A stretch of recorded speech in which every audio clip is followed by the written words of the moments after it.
Good morning, everyone. We are starting a new book today, Job chapter 1, and we're going to be looking at verses 20 through 21. And I'm also going to go into chapter 2 and look at a couple of verses from there as well, because I want to pull out two nuggets of wisdom that the Lord allows us to receive from this book in these first few chapters.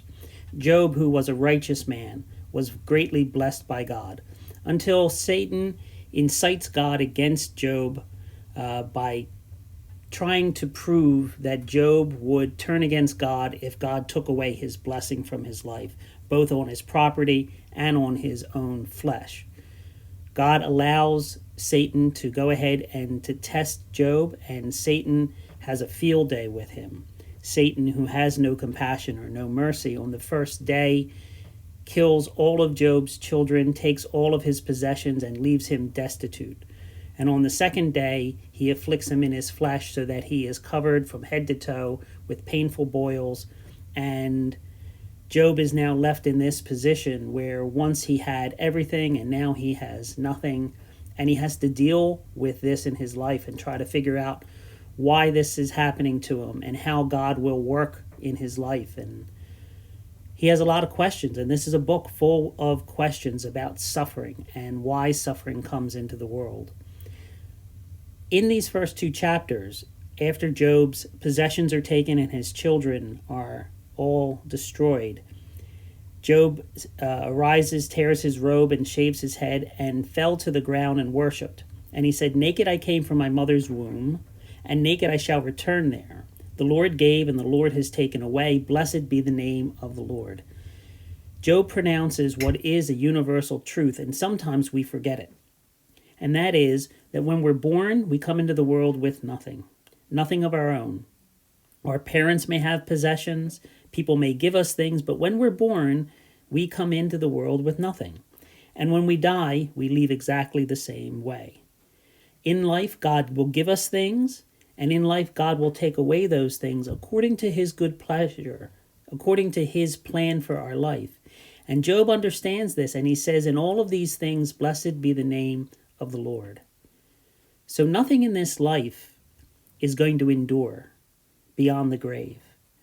And that's important for us to remember so that we don't get too attached to the things that are here.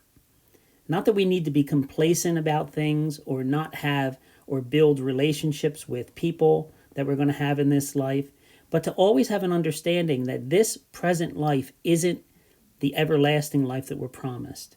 This is a temporary place that we pass through. We come into it naked with nothing, and we're going to leave the same way with nothing at all.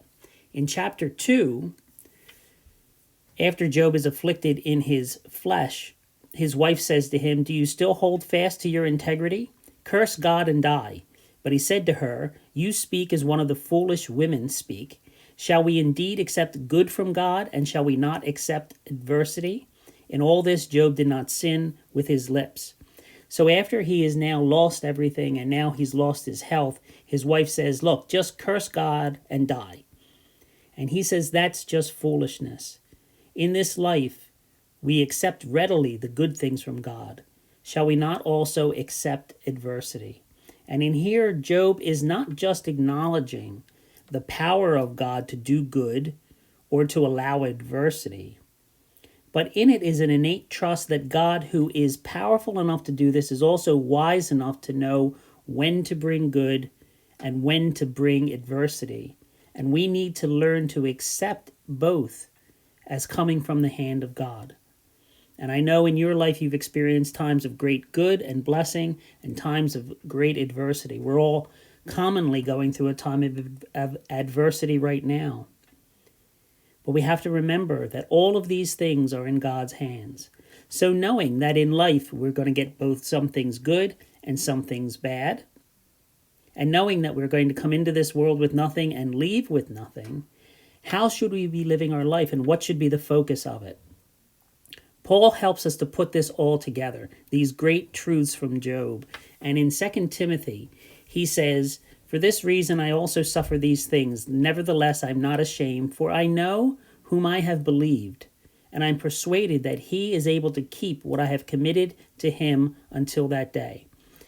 What he's referring to here, Paul, as he's getting ready to die for the Lord. In 2 Timothy, this is one of the final letters that we have from Paul. He's awaiting execution. He says, in this life, there was suffering, and I know all the things that I've gone through, but I also knew who I've believed in. And this is what Job had in mind, and this is what every believer should have in mind as we go through the ups and downs of life. We may not understand why adversity enters into our life or what God's doing through that adversity. We always want to know, why does this happen? But many times we don't get that answer and we don't understand. But what we do know, and what we can strive to know more and more each day, is the one whom we have trusted and believed in. And as we learn more about him, Paul said he was persuaded that he, being God, was able to keep what I've committed to him. So he's saying, I know that as I've given my life to God, as I've given the prayers for the people that I love to God, as I've dedicated myself to God, even though I will die one day, God is able to keep what I've committed to him. He's able to keep my life. And really the only thing that passes from this life to the next life are those things that we send forward, the works that we've done in the name of Jesus Christ. That treasure that we've set aside for ourselves in heaven, those things that we've committed to him.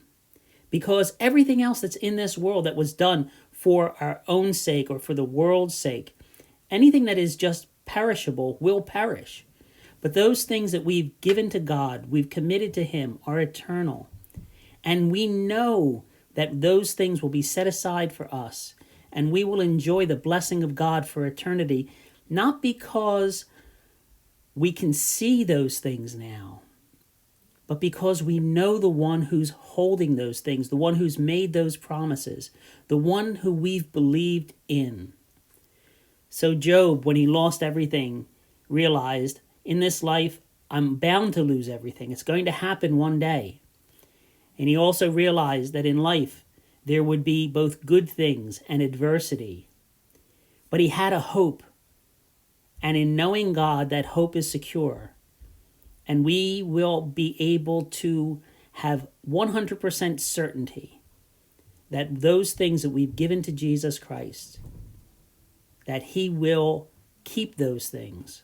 And we will be able to enjoy his presence and his blessing and his gifts for all eternity.